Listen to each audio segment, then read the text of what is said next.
More than 2 decades in the making, the South China Sea Code of Conduct may finally be approaching the finish line.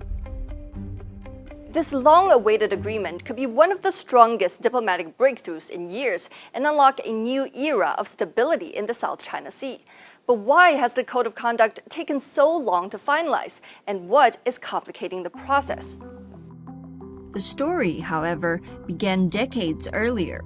In 2002, China and ASEAN member states signed the Declaration on the Conduct of Parties in the South China Sea, or DOC.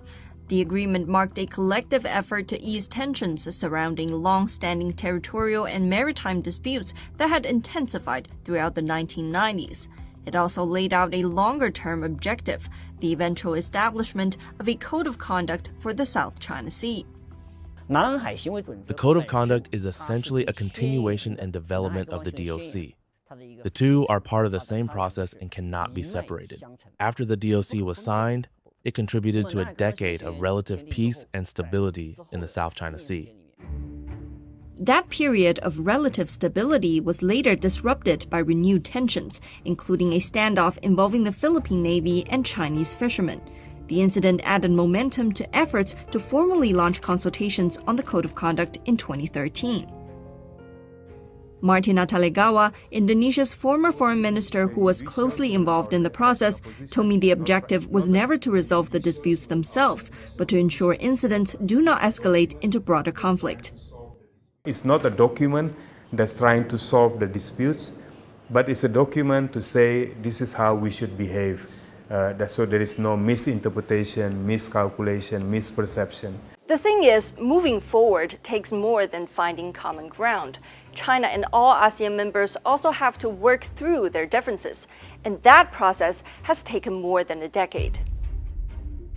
From 2013 to 2025, talks progressed slowly but steadily, adopting a framework, agreeing to a single draft negotiating text, then 3 rounds of readings, which leads us to 2026. With negotiations speeding up from every few months to monthly, many believe this could finally be the year. Consultation on a code of conduct in the South China Sea has reached crunch time. All relevant parties look forward to wrapping it up this year. Together with the parties, China has the confidence and the resolve to remove interference, bridge differences, expand common ground, and reach an agreement as soon as possible. Our member states on the ASEAN side in China have been working very hard together to conclude the COC. And I believe that we have a lot of confidence. I have a lot of optimism that we were able to conclude this. But challenges remain. One of the key issues has been the scope and legal nature of the agreement. The key is the zone of applicability, and is this a legally binding document or not? What is the zone of applicability of the Code of Conduct? We haven't discussed that. Nobody has discussed that. Is it the whole South China Sea? Or is it only parts that are not disputed?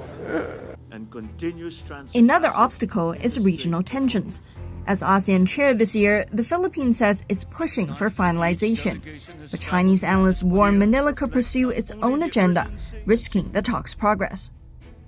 The Philippines insists that the interests of third parties should be taken into account, but issues like freedom of navigation are already covered under international law. In practice, it is acting as a representative of external powers, like the United States. It also argues that the agreement cannot ignore the so-called South China Sea arbitral ruling. If that logic is followed, does that mean supporting Philippines' claims? Then it would be impossible to reach an agreement.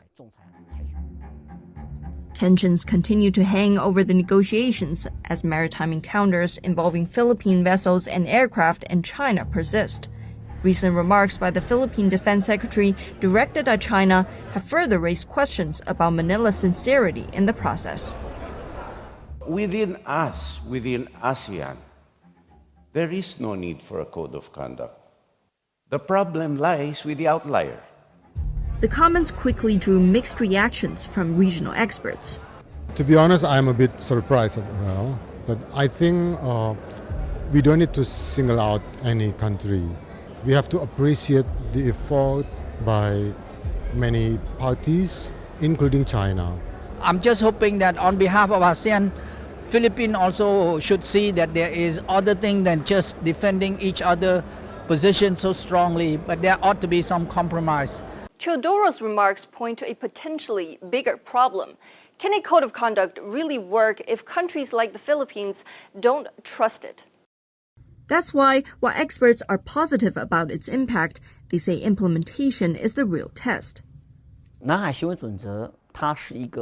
The Code of Conduct is meant to manage crises, build mutual trust, and support regional maritime cooperation. The key is whether parties are willing to stick to what they agree on, including countries like the Philippines. If not, even a legal agreement would be meaningless. After years of negotiations, the Code of Conduct finalization may be closer than ever. But its true value would depend not just on the document itself, but on trust and political will from all sides. Only then can it serve as a solid foundation for stability in the South China Sea.